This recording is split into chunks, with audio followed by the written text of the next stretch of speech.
폭발적인 인기는 이제는 하나의 문화 관광 상품으로 상당히 높은 부가가치를 창출해내고 있는 것이 사실입니다. 이번 일은 최지우 씨를 보기 위해 일본에서 팬들이 찾아온 한 예에 불과하지만 앞으로는 우리나라의 여러 스타들을 만나기 위해 세계 각국에서 많은 팬들이 찾아올 것으로 예측해 본다면 이번 일을 거울 삼아서 앞으로는 절대로 이번과 같은 실수가 발생하지 않도록 좀 더 체계적이고 정확하게 그리고 착오가 없도록 일이 진행이 되어야만 할 것 같습니다. 예. 네. 다시는 이런 일이 없어야 될 것 같습니다. 그렇습니다. 그렇죠? 네, 잘 봤습니다. 잘 봤습니다. 자, 이번에는 류시연 씨와 김생민 씨, 정은영 씨가 준비한 소식인데요. 한 주간의 한 뉴스를 취재하셨다고요? 네. 네, 이 쇼트트랙 선수로서 연예계에 데뷔해 새로운 모습을 보여줬던 김동성 씨가 만취 상태로 운전을 하다 적발이 돼서 운전면허가 취소되는 일이 있었습니다. 네, 자세한 소식 잠시 후에 전해드리겠습니다. 네, 제가 준비한 소식은요. 난 알아요. 이 밤이 흐르면. 네, 서태지와 아이들이 이렇게 망신스러운 경우는 재결합한다는 이야기가 있습니다. 정확한 이야기 연예가 중에서 잠시만 기다리시면 알려드리겠습니다. 네. 네, 지난해 폭행 사건으로 서로를 고소했던 윤다운 씨와 김정균 씨가 바로 지난 목요일 처음으로 법정에서 만났습니다. 두 사람의 입장과 법적인 진행은 어떤 상황인지 저희가 정리를 했습니다. 함께 만나보시죠. 절대 연예인 사이에 폭행이 있어서는 안 될 것입니다. 이제는 합의는 절대 할 수가 없습니다. 폭행 사건으로 서로를 고소한 탤런트 윤다운 씨와 김정균 씨가 지난 15일 사건 이후 6개월여 만에 처음으로 법정에서 만나 치열한 공방을 펼쳤습니다. 오늘 어떠한 공판 때문에 그랬죠? 이따 물어보십시오. 몸 상태는 지금 어떠세요? 뭐 지금 통원 치료 받고 있고요. 뭐 많이 좋아진 것 같습니다. 자, 상대편한테 한 말씀만 하신다면 지금. 한 말씀만 해주세요. 이따 하신답니다. 네, 김정균 씨의 별 얘기는 없었습니다. 김정균 씨는 사건 이후 처음으로 어머니와 동생 등 가족과 함께 법정의 모습을 드러냈습니다. 그리고 윤다운 씨 모습도 볼 수가 있었죠.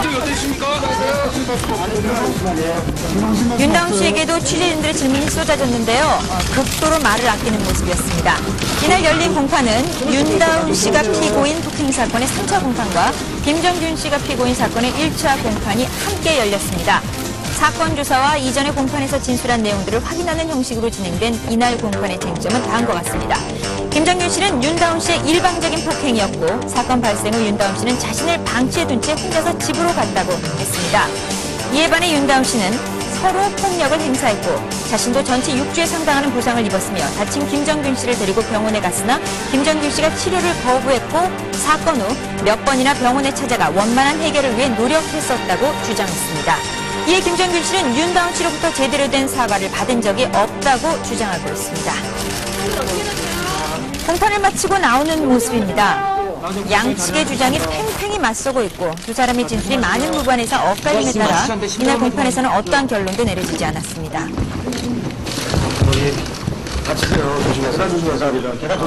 결론이 내려지지 않은 상태이기 때문에 윤다운 씨는 끝까지 말을 아끼는 모습이었습니다. 사건 이후 처음으로 법정의 모습을 드러낸 김정균 씨에게서는 이야기를 들을 수 있었습니다.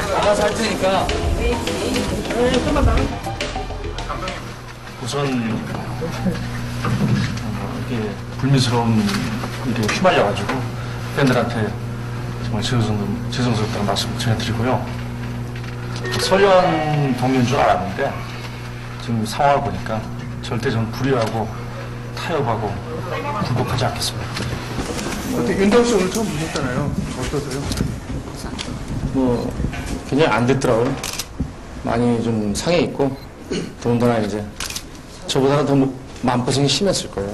현재는 뭐 전혀 저는 이제 그 정의가 아닌 불의하고 타협하고 굴복하지 않겠다는 심정이 더 강해졌고 제 스스로 뭐 제 명예를 위해서 투쟁을 해야 되고 저보다는 저 혼자 계신 어머님의 마음을 좀 편안하게 해드리고 싶어서 빨리 이 사건이 끝났으면 좋겠습니다. 그래서 뭐 좋은 모습을 앞으로 보여드리려고 최선을 다할 테니까 절대 연예인 사이에 폭행이 있어서는 안 될 것입니다.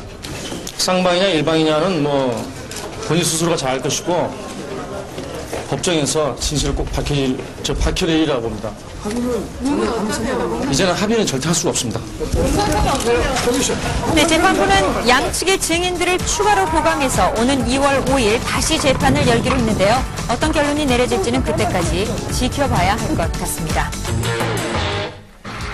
반갑습니다. 90년대 한국연예계 신화 서태지와 아이들. 반갑습니다. 재결합을 할 것인가 안 할 것인가 관심이 모아지고 있습니다. 그만큼 안녕.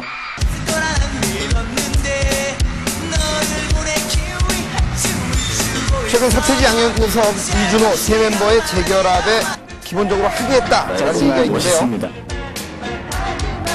전격 해체 후 8년 만에 재결성이 될까요? 그리고 지금 이 순간 기록 계산하고 있습니다. 감사합니다.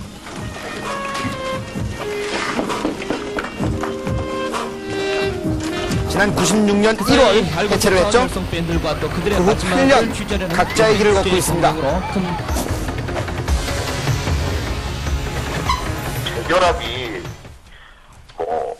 하면 할 수도 있는 거고 안 할 수도 있는 건데 단 그게 무슨 음반을 개한장을 또 낼 것이냐 아니면 어떤 공연을 위해서 어떤 그 이벤트성에 의한 것이냐 뭐 이런 거가 아닐까요? 네, 확실한 긍정도 부정도 없이 재결합에 대한 여운을 남기고 있는데요. 저희 쪽에서 뭐 공식적으로 언론사에 보도하거나 이런 바가 없기 때문에 아직까지는 정확하게 확인된 사항은 아닙니다. 마지막 또 한 명의 멤버죠. 이준호 씨에게도 재결합을 한번 확인해봤습니다. 우리 자신도 언젠가 한번 해야 되는 거 아니야? 뭐 이런 식으로 그런 얘기들을 서로 나누는데 구체적으로 뭐 다시 한다 뭐 이런 얘기를 서로 나눈 적은 없었는데 그게 뭐 혼자만 결정해서 되는 게 아니니까. 네, 돌아오는 토요일 서태지 씨가 입국을 하면 보다 확실한 것을 알 수 있을 텐데요. 92년에 결성돼 5년 동안 엄청난 인기가 있었죠. 대중문화 전반에 큰 영향을 미쳤습니다. 다시 뭉친다면 어떻게 될까요? 돌아온다면 대중성을 바탕으로 하는 위에 어떤 그런 또 사회적 문제의식이나 또 음악적인 또 창조성이 과연 또 새롭게 제기될 수 있을 것인지 그런 점이 아마 과연 서태지와 아이들의 재결성을 바라는 팬들의 간절한 소망이 현실로 이루어질까요? 기대가 됩니다. 2002년 솔트레이크 동계올림픽에 탄생시킨 영웅. 그러나 이번에는 국민들의 따가운 질책을 받아야만 했습니다. 이 빙상스타 김동성 씨. 지난 16일 새벽 음주운전으로 불구속 입건됐는데요. 이 자세한 경위를 알아봤습니다. 측정 당시에는 0.173이었는데 어디서 이렇게 술을 많이 먹고 왔다고? 그 청담동에 있는 포장마차를 하는데 정확히 기억을 못 하더라고요. 기억을 못할 정도로 술을 마시는 거예요? 혈중 알코올 농도 0.173. 거의 만취 상태로 운전을 하다가 추돌 사고를 낸 뒤에 경찰에 적발됐는데요. 운전면허 또한 취소됐습니다. 태국 마크를 반납하고 연예계에 뛰어들었다가 9개월 후에 다시 빙상으로 돌아갔죠. 하지만 적응이 힘들었다고 연예인은 했습니다. 아니고요. 뭐 운동하던 친구들이었나 봐요. 운동을 다시 시작하니까요. 뭐 좀 복잡하죠. 복잡하고 뭐. 해를 거듭해도 줄지 않는 공인들의 음주 적발. 이 사회적인 영향력이 큰 만큼 좀 더 성숙한 자세가 필요한 듯합니다. 그러니까 뭐 잘못을 한 거니까 동성이가 그 부분에선 자기도 할 말이 없죠. 동성이 자체도 모두를 일으켜